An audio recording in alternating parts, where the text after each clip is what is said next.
toilets. All And right. we expect to hear what you're having to say. So go for it. Yeah. Thank you. Can you see my screen or my I can see two screens. One is you, and one is I have a compost toilet in my urban home. excellent? Okay, that's the objective. Right, let me try and move Okay. Oh, I've this not out the seen two way. screens at once. It's interesting. I saw it as an option. I'd never done it before, but I thought that's Oh, quite I handy. okay. So we see you and your presentation. Okay. I mean, you can have just the presentation if No, you. I'm not. I'm not arguing at all. I'm fascinated. Good Lord. All Moi? right.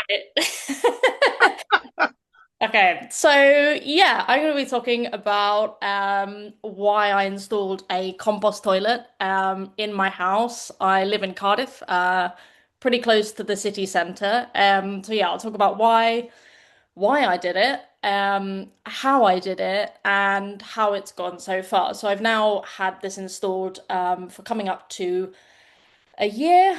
So I live in a small terraced house, and I have a garden with it. So yeah, that's my setup. All right, let's get into it. So if it's going to let me go on to my next slide, there we go. Okay, so. You'll hear me talk a lot about the Human Your Handbook is the name of a book by a guy called Joseph Jenkins. So I'm no expert in compost toilets. I'm very interested in them, but my background is in theoretical computer science, so pretty different. But yeah, Joseph has done a lot of work in this area and has published this fantastic book. I highly recommend it. And there's a link at the end. He's actually made the PDF available online for free. But anyway, so this is these are some images from his book, and I think they're fantastic. So I don't think I need to explain to any of you how bad our current sewage treatment system is. We see it sort of so often in the news where the water companies are able to get away with discharging hideous amounts of untreated sewage into our rivers. So I mean that's a problem, and you can sort of talk about different ways of solving it, whether it should be allowed. But actually, I think that it's more interesting even than that. So if you sort of assume that we don't have this horribly polluting system where, well, okay, so if you assume that they don't illegally discharge the sewage, you still have a system where you use the toilet, so you eat your food, you use the toilet and flush. I worked out, Cardiff is a relatively small city in the grand scheme of things, and based on rough calculations, we're using 25, I think it was 25 million litres of water every day to flush the toilet. Wow. So people would say to me, "Oh, could we use grey water rather than switching to compost toilets?" But I mean, it's still a vast quantity of water, and the systems. So it's actually quite hard to find information on how sewage treatment plants work. I think there's that's not accidental. But they require huge amounts of energy, a whole array of chemicals. And actually, the sludge, so you have kind of the water can end up can go back into the river once it's treated, but the sludge, you have this kind of leftover solids that will, as best I can work out, typically go either into landfill, which is horrible because it produces methane as it decomposes, or it will actually be sprayed on farmlands. And the concerns about that are the chemicals that are used in it. There's the heavy metals because we have road runoff is also included in that. And so on. So yeah, I mean, at the moment, the system is just problematic in a whole bunch of ways. And actually, it's surreal when we talk a lot about circular economy. We have a circular solution provided to us by nature that we've completely lost touch with over the years. So yeah, under this system on the right, you can see we eat, we poop, and that gets composted as human manure, and then that compost can be used. It's high in nutrients and can be used to then grow crops, and round we go. So yeah, I mean that's a bit of background. I mean that's kind of my reason why. I'm definitely somebody who sort of likes a challenge and likes to do things a bit differently. So I read about these toilets and thought, Okay, I really like living in a city. I don't quite fancy moving out to the middle of nowhere at the moment. Why can't I do this in a city? So yeah, I installed one. I took out my flush flue, and yeah, we'll talk about how that's gone. Regulations. So, as I say, not an expert. I can give you what I know, but the advice that I will give and that is generally given is work with your local regulatory bodies rather than in spite of them. They are sort of their knowledge about compost toilets is getting better. There is more knowledge. But yeah, it's sort of it's even kind of the regulation that exists, some of it, I think once you kind of understand how the composting works, doesn't totally make sense, but it is what it is. Anyway, so yeah, most of the regulation that you'll see will include the following, regardless of where you are, sort of across the UK and Ireland. A compost toilet must separate urine and feces. I'll get into what that actually means in practice. You must be able to remove the material from the toilet without passing through living spaces. So you can't be carrying the material through a living room, a kitchen, and so on. You need to be able to do it without doing that. Your composting should be done away from a water body. So if you live close to a source of water, then it may not be a good solution for you because of the possible contamination. And finally, you should not remove the compost should stay on site. Using it, for example, taking it to an allotment and so on, is generally not permitted. At the bottom, I've got a couple of URLs. I'm happy to share those. They're not links to regulation, but they give a lot more information about sort of the general regulation that exists around the UK. Um, yeah, that's kind of all I'll say on that for the minute. And now we'll move on to what this has actually ended up looking like for me. So on the right, you can see the actual model that I have installed.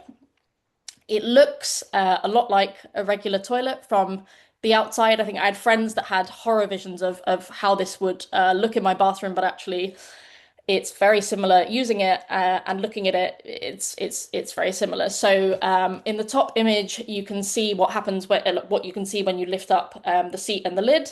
So this is the separation that I was talking about. You'll pee into the front bit and then the back, everything else. I also have a sort of pedal bin where I put toilet paper just so that it doesn't fill up the container in the back quite so quickly. And I have this carbon-based filter extraction fan. You could also just extract directly to the outdoors, but this is powered by a small amount of electricity to keep flowing through. We live in a humid climate, so although this isn't actually recommended in the Humanure book, I would recommend it to anybody living in a humid environment. So yeah, I empty it about every kind of 5 days. Um, a trick that I've learned is that if urine sits, it will go from being quite acidic to less acidic. Not a scientist, but as it becomes less acidic, it will then release ammonia, and that smells and is bad for the environment. So if you put a sprinkle of citric acid into the bottom of the container, that doesn't happen. So the only smell problem that I've had has come from the urine bottle, and that was completely eliminated by putting the citric acid in. I think that's kind of all there is really to say on that. So on the left, you can see a few links to sites that sell similar toilets. Some of them are fancier than others. Mine was one of the cheapest. Yeah. So this slide, this is a different way that you can do this urine separation. It's a bit more appropriate for sort of allotments, community gardens, and that kind of things. I think you may find that regulatory bodies are more kind of comfortable with this because it is kind of I think the vision that people have of a compost toilet, but there are a few problems with it, right? So on the left, you can see how the setup works. It takes up a lot of space, but you'll have two sort of chambers underneath the toilet, and you can either move the toilet or move the seat. But the idea is that one chamber fills up.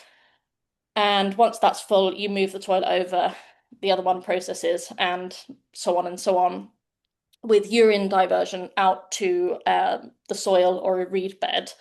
And after a period of time, you'll remove the solid waste from that. Now, the problem with this is that this feels much tidier, there's much less admin, but actually, it's not going to compost very well. You have really poor airflow, you can't really manage it, it's stuck in this vault. And you can't sort of maintain, I mean, I'll talk about it in a bit, but the moisture content, moisture levels, you can't really do very much about it. You can't see what's going on. So I thought I'd put this on there because it may be more appropriate for some people, but yeah, some issues with it. All right, here's one of my compost piles on the right. So people get stressed out about composting. It's much simpler than I think a lot of people think. It does need to be above ground. You need to have airflow. So a lot of people say, "Oh, I'm going to dig a hole in the ground, and the toilet will go in there and it will decompose." It will decompose, but it won't be composting. It will be done anaerobically. It will produce methane. It's not good for the environment, and it stinks. So yeah, I every kind of 5 days, as I say, I will go out into the garden. I'll move this kind of top layer. You can see I've got weeds at the moment. Move it aside to create a sort of indent. Put the food waste in because that's the thing that rodents and flies will be attracted to. So we don't want them to be able to smell it. So that goes in first, and then the toilet waste, and then I will put some cover material over the top. So you get no smell, no flies, no rodents. I live in the city. I've not had any of these issues. You want it to be moist and not soaking. Now, the one problem you can have with that is the sort of extreme rainfall that we see in the winter. So having a cover that you can put over the top of it when you're expecting a storm can be useful. Joseph, in his book, sort of talks about this a little bit and says, look, the issue that you're concerned about is runoff. You shouldn't have an issue. I mean, once your pile is kind of high, the odds of the kind of rainfall going all the way through and somehow spreading out is negligible. But if you want to be sort of confident, then having a rain cover is a good idea. Even a moisture thermometer because you don't want it to be dry. 2 to 1 browns greens ratio. That's another issue people get very stressed about. It just means you want a kind of a rough equal balance with a little bit more browns. Browns being dry leaves, cardboard is fine to put in the compost, toilet paper, that kind of thing. Your greens are food waste, coffee grounds, and live plants. Now, I'll give a bit of information on this at the end, but you ideally want your compost pile to get to about 50 to 60 degrees. That's the point where you're starting to be comfortable in killing off any possible nasties that could be in the material that you're putting in. So yeah, 50 to 60, I have seen those temperatures. Not so much in the summer, actually, for some reason, but in the winter, it would be hot. And then you want about 1 to 2 years resting time. So your compost pile has filled up. You now leave it alone for ideally 2 years to be sort of really confident. And the advice is to use it to spread around plants, but not to use it for crops. Now, if you composted this, if you'd perfectly followed this guidance and were sure that everything had got to 50 to 60 for a week, then yes, you could use it for crops. But how confident can you be that you did all of those things completely perfectly? Not very. So my advice would be, yeah, to not try to grow food with it, but it's perfectly fine around trees. Um, cool. So yeah, my first year. It's been interesting. It's what I think the thing I've been most surprised by. So I live in quite a dense area. There's lots and lots of properties around me. And quite a few people know that I have this in place. And I've been really pleasantly surprised by people are not concerned about it. They'll definitely have questions. But I've had a really positive reaction to it. In terms of people using it, that's been another case where I had friends that would say, "Oh, I'm not sure about that," and "What are you doing?" And then they would use it and start asking me how they could do it, and so that's been another sort of surprise. It is more admin heavy than having a flush toilet where you just press the button and it's no longer your problem. And the other sort of issue I have, it takes up a lot of space to do the composting, in the sense that you sort of have one bin that you're filling up, one that's just filled up, and one that's sitting. So really, you need three compost bins, and that starts to become a sort of space issue in a small garden. A bit of a pipe dream is to at some point maybe have set up a business. So there's a non-profit in London who collect material from compost toilets from canal boats. So canal boats are increasingly having compost toilets, and this non-profit takes the material from the compost toilets. Obviously, you can't compost it on a boat, and they compost it. And so, as I say, I love living in a city. I don't want to live on a boat. Why can't we do this in cities? Why can't we do it in towns? Yeah. So, if anybody's kind of curious about what on earth I'm thinking there, I'd be happy to chat about it. But yeah, I think my point is that. Um, if anything, my only issue with it, and the reason I actually may not continue to have a compost toilet in my house, is because the space it takes up in the garden, and how much compost do I actually need in a small garden. So yeah. But yeah, as I say, I'm happy if anyone's got any questions to talk about that more. And I think this is a really sweet quote from the book that you can enjoy. So I'll read it out because it is quite long. Human your composters can stand under the stars at night, gazing at the heavens, and know that when nature calls, their excretions will not foul the planet. Instead, those excretions are humbly collected, fed to friendly microbes, and returned to the earth as healing medicine for the soil. And here's the book with the URL promised and my email address in case anybody's got any comments or questions. I'd be really interested to hear if anybody decides that they're going to give this a go, and any conversations that they have with regulatory bodies, and yeah, I'm particularly interested in that, but I'm also happy to answer questions. But yeah, I think that's about me. I've put this here. You can ignore it or read it. It's in the book. It's really interesting. So the book talks a lot about um, pathogens and heavy metals and pharmaceuticals, and how those are processed in composting and alternatives. But yeah, that's me. I'll stop there and answer any questions that folks have got. Thank you so much. That is incredibly fascinating. Thank you. Wow. And what a great neat and tidy summary. And I know there'll be people who wanted to look at the recording of this, because this is the fact that you've actually done it and in an urban area too, is going to be of great interest to so many different people. I'm just looking at all those horrible bugs, and I thought, I can stop looking at them and making me feel I ill. know. It's sort of, yeah, he goes into detail in a way that I think you know you don't have to have a degree in the sciences to understand it, but it is actually really impressive in that um pharmaceuticals have been, I think it's either the heavy chemicals or the pharmaceuticals actually are much less present in composted human waste than they are in human waste that has gone through our sewage Okay, treatment. Yeah. okay, I understand. Yeah, Stuart, you've got your hand up, mate. What's your question? Yeah, thanks. A fascinating talk, and I'd like to know what prompted you to do it in the first place. I mean, you're obviously quite an eco person. Well, was it the eco reasons?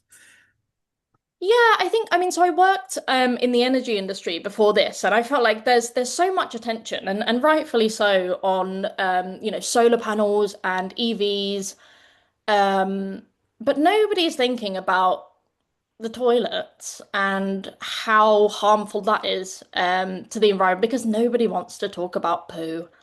Um But there's an amazing solution, right? I mean, it's sort of composting, there's you don't need water, you don't need energy, um, and it produces an actual end product. So yeah, I wanted to sort of see, you hear about, oh, it's used in the middle of nowhere, but yeah. So that's kind of my why is to see how feasible it is to do every Well, I'm glad you've done it, and I'm glad you've come to speak to us day. about it. It's great. No problem. I was reading a book. I can't remember which one it was now. It might have been Wasteland by Oliver Franklin, but he was saying it's quite big in Japan, and they're suddenly making lots of money about it in America. They sell it as they brand it as something or other, but they go around and collect the night soil around the town, compost it, and then sell it back as general fertilizer. I don't think there's any restrictions on where they use it or recommendations.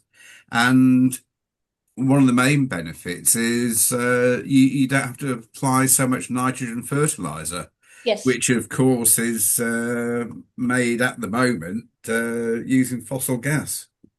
Exactly. That's actually one of the things that I realized I meant to mention was that we have we're processing all of this stuff, and then at the same time we need to put nutrients back in the soil somehow.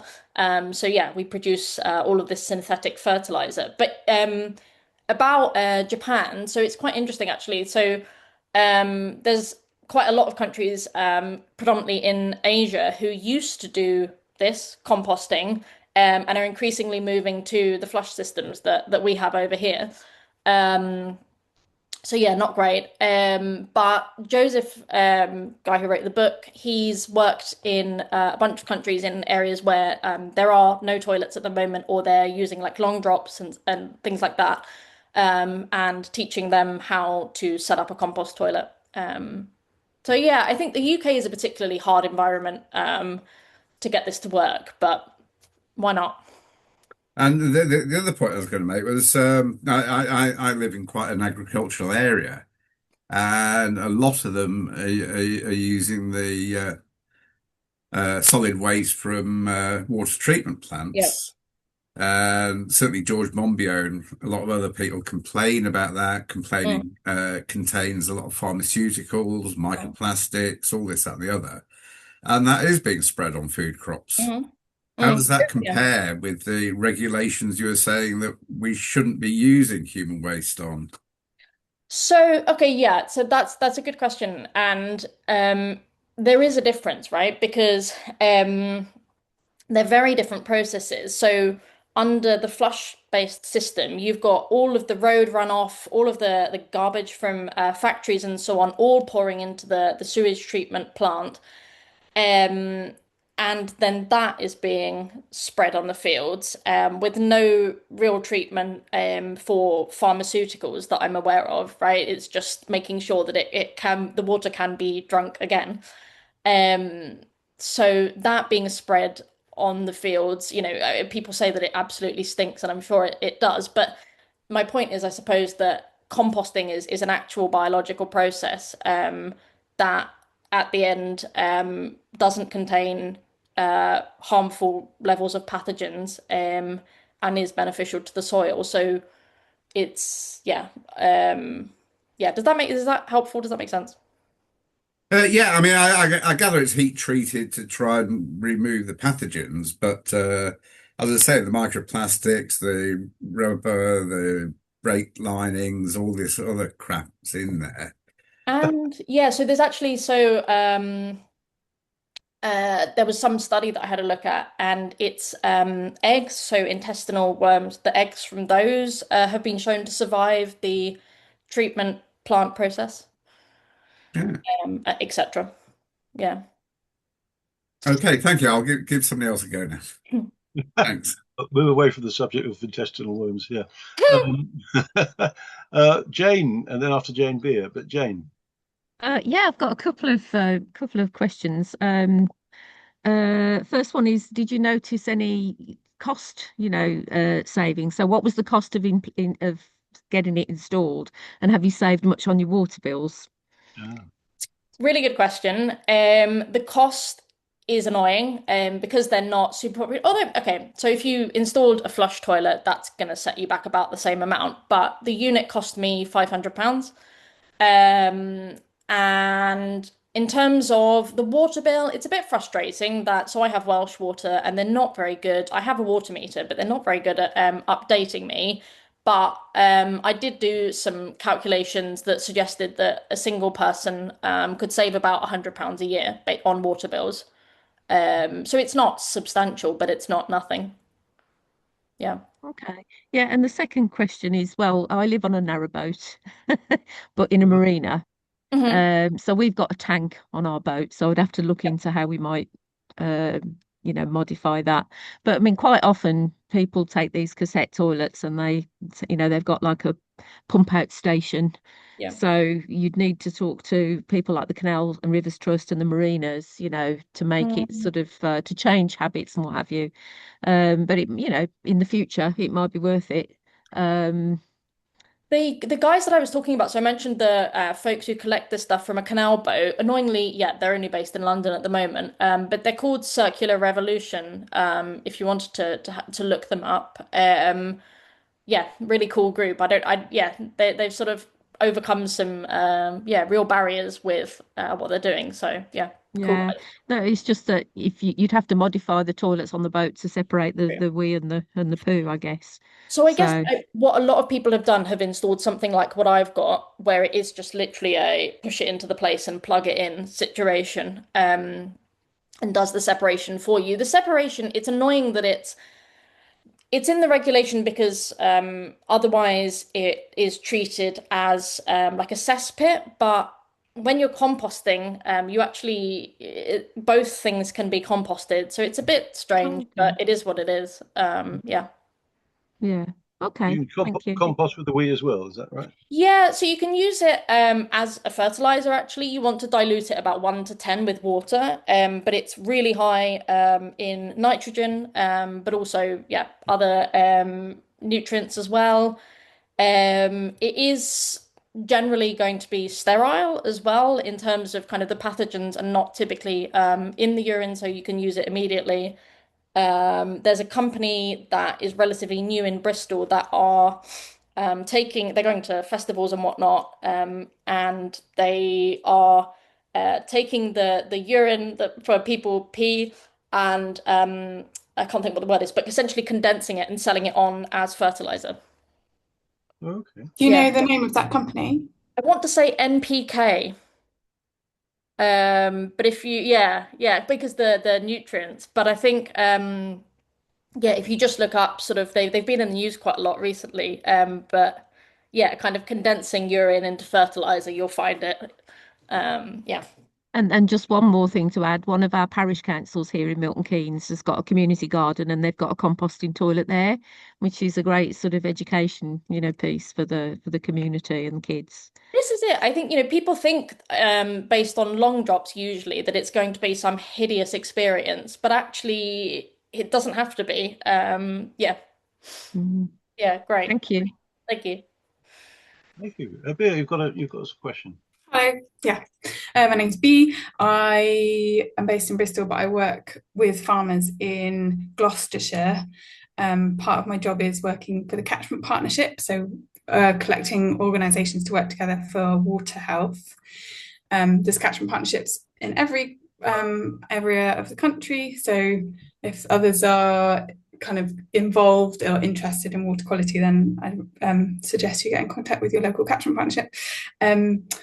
The question I wanted to ask is whether you are involved in or are aware of anyone campaigning amongst political parties for this to be taken up as a policy goal for compost toilets to be installed, either public toilets or private homes. Yeah, I'm actually not. That's a good point, right? Because I think, yeah, as I say, I think partly because of the ick issue, it's an issue that nobody really wants to talk about. Mm. Interesting. Yeah, I Would haven't you given it much be would thought. you be interested in like in being involved in something like that. For sure, because I think, I have looked into this idea of a kind of a startup, but the kind of the regulation is intimidating and it makes things like Mm. this really hard. Hmm. And some of it is necessary, and I understand it is important to have regulation, but some of it is not, I think, well informed. So yeah, Hmm. yeah, absolutely. Okay, My did you get my? I think my email is on one of these slides there. thank Right. you. Okay. Wow. And where are you based? Cardiff, Got not it. too far. Yeah, Sorry, I just remembered. no, that's all right. That's Just quite handy. over the bridge. Yeah, Well, one of the bridges, anyway. Yes. It's a Yeah, brilliant. cool, Thank yeah. you. Anyway, yeah. Thanks. I'm in the Forest of Dean myself, so I'm not so far away from you. Yeah, Oh, I think as and when we might find out what Andy Burnham's plans are for responding to climate change, we might decide what needs a bit of extra push or remembrance of him. But we'll see. I mentioned you were involved in the energy industry before. I think the cross-party parliamentary lobby for people who generate energy being able to sell it to other people without having to go through the national grid is still going strong. So it's good to have a campaign which has got a practical outcome rather than just a protest. Yeah, it reminds me actually. There's I read about in the US, so they compost not human stuff, but like food and whatnot, and will create, I can't remember what they're called, but huge compost piles, and they actually generate so much heat that there's been kind of some studies into using that for energy. Yes, I think I've heard that as well. Yeah. Yeah, I don't know. I mean, I don't think it would generate a huge amount of energy. The real value is in not polluting the rivers and producing compost, which we can use for farming. But it would be interesting potentially to look into it. Yeah. Okay. Thank you. Graham, we've got another point. Stuart. Oh, hi, Uh, yeah. Um, yeah. I'm quite interested in this separating the poo from the pee. Um, Yeah. I can't really see any good reason for doing it. You do want to retain a certain amount of moisture in your compost heap. And I'm quite a keen gardener. I've been told one of the best things you can do with your compost heap is have a pea Yeah. on it. Yes. Um, Yep. and it seems to be quite a difficult part of the process trying to separate the two. So if maybe something changed and you could keep both of them together, that Hmm. would make life a lot easier. Yeah, I mean, in terms of for me, it's fine. You just I collect them and then I'll put some of it into the compost bin. There, I think the big concern is about the sort of in their minds is creating this soup. But the reality is that you don't pay that much, right? Um, Depends it, how much beer you drink. Exactly. that's true. But I think it's I don't really know what the reason is for the idea of separating it. I don't think Joseph, in the work that he's done in various countries in installing them, they don't separate. It's one container and then put straight onto the compost pile. And that's also what he has in his home in the US. So it's definitely not unnecessary. It's just, I don't know where it's come from, but yeah. Yeah, reading the cat, the what do they call? I forgot what they call cat in Wales. Banter for Um alternative technology, them that's guys. it, yeah. Yeah. I've been there, yeah. They reckon it's because of the odor that you separate it. So that I also read. That's a good point. I follow Facebook groups with other people composting poo, right? And as you do, and people kept saying, "Oh, it's you need to separate because of the smell." And I've had somebody who accidentally weed in the container that's for the poo at the back. It makes no difference. There's a fan. It's yeah. If anything, it actually is better because you'll find that the toilet paper fills up a lot of the space, but actually, if the toilet paper's wet, it shrinks, right? So you don't fill the whole thing up quite so quickly. Um, yeah. The Okay, I will caveat that with the thing I talked about with the citric acid. It's honestly an absolute game changer. I don't know how well that would work if you had mixed them both. I suppose you could sprinkle a little bit in after each use, but essentially you want to make sure the urine stays acidic. Um, Would yeah, vinegar work? it Because does work, and I white use it vinegar. exactly. It works a little bit less well. The citric acid, I tried vinegar because I had some, and the citric acid just works better, and it's supposed to be yeah pretty eco-friendly. I get it from Ethical Superstore Yeah, online. I use that on my narrowboat toilet to keep the odor down. Yeah. Yeah, exactly. It's good stuff. And yeah, not harmful in the compost pile or to touch. Yeah. I can see there's a few messages in the chat. I don't know. I can't see the chat. I don't know if Well, there's a point about collecting using urine as a fertilizer is a key point that Jenny's posted. The NPK recovery, Frank has put that in the list, and I've just done the AI search online about what this thing about why it's separating it is important, and it's about the smell. Yep. And apparently, if they are dry feces, they break down more quickly than if they are totally damp. Well, this is where no. what you get with this AI stuff is they get information from what people has published. Exactly. So there we go. I guess the smell is one of the major reasons, but there we go. Yeah, so bacteria swim apparently. So that's one of the reasons you want your compost pile to be wet is because they can't otherwise move around your pile. Yeah. Okay. Well, That's as far as my knowledge goes. But yeah, you don't want a dry pile. yeah. Well, I gave up biology in the fourth form, so I think Me too. never learnt any of this at school for sure. Yeah. But there we go. I find it much easier to sort of learn the science stuff. Apologies, I think I interrupted there. But yeah, when you've got a reason to learn something, right? Right. It's I want to know about these microbes because I want to be able to safely compost. But learning about them in the abstract is Sure. yeah, Okay. Great. yeah. Jane. So just a further thought, sorry, they're building a lot Yeah. of high-rise flats.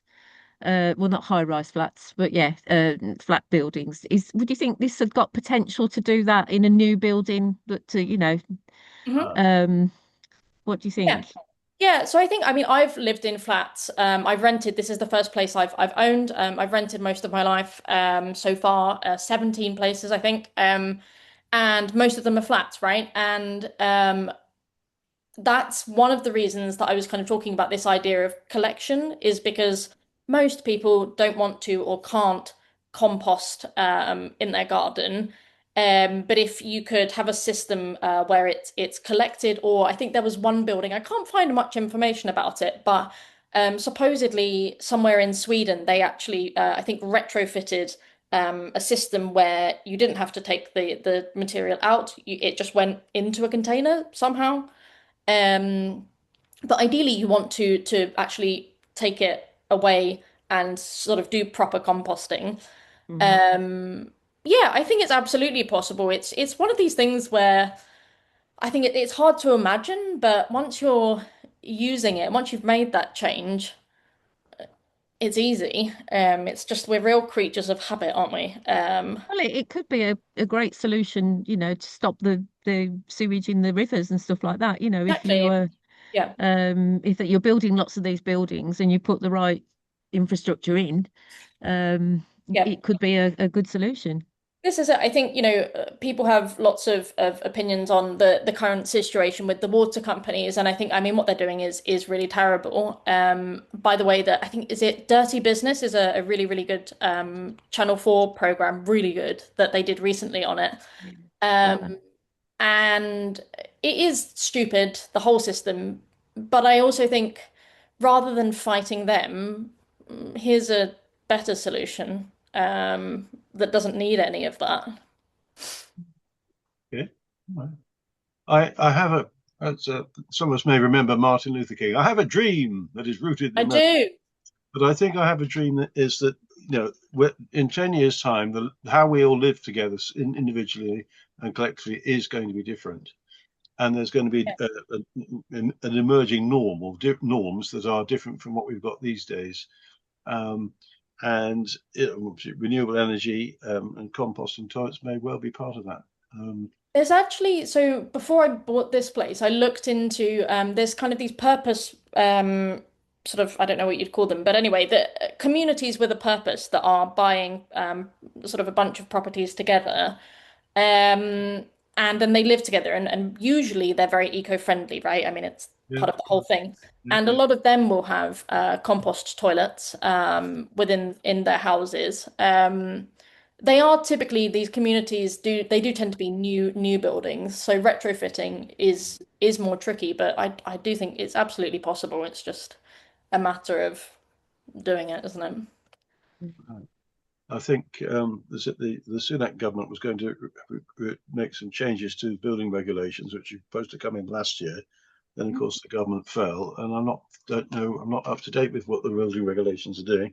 Obviously, there's lots of other things that could be improved in terms of building regulations as well. Stuart, you've got your hand up again, mate. Yeah, just one last question. No, go for it. I live quite a lot off grid. I've got no mains gas or main sewage. So I have, I think it's two in the system, old cesspit things, Yep. but they've now got to go into what they call the digester, Yep. which is basically just an aerator, and it then goes out into my moat actually. Um, could I be using the sludge which collects in the old cesspit bits, which has been sitting there for several years before I get it pumped out? I think that speaking of regulation, I think that's where you're going to run into trouble. Is not the actual practicality of doing it or whether it's a good thing to do. But I think you might, I mean, again, really not an expert, so definitely reach out to the regulators in your area. But I think you might then stumble into this issue of because it's now mixed, it's sewage sludge, which is stupid. But but in theory, yes, I think that's fine, right? Because all that's gone into that container is the stuff from your toilet and from your sinks. And all of that can you would then want to compost it, but Yeah. yeah. Yeah. And I must say, I've lived here for years and I've never noticed any smell from it. It's amazing how not smelly it is, right? Like people, yeah, I have a cat and obviously have to empty his litter box. That smells considerably worse than anything I've had to deal with the compost toilet. Yeah.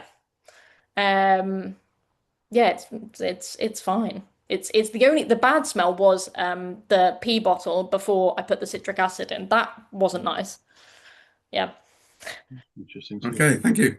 When my father worked at the University of the West Indies, so we were living in Trinidad, and we had cesspits there, and there was a nearby orange tree that produced fabulous fruit. So it's too late for me to find out whether there was any connection between the two. But the cesspits were rather more fundamental than perhaps the ones we get these days. I think it was they were basically a hole in the ground full of rocks, I think. But there we go. A fun fact that is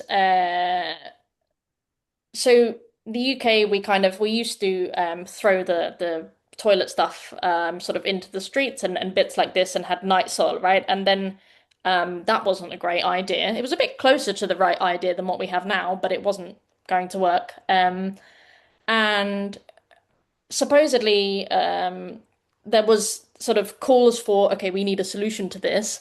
And folks were looking into what are composting toilets. They called them earth closets. And then there were folks looking into flush toilets, and the flush toilet got chosen. But there was a kind of a moment when we could have chosen a better course. But we were so stressed out about the kind of contamination that had happened in the waterways that I don't know, chose a polluting system. The Well, logic is a bit strange, but that's what we did.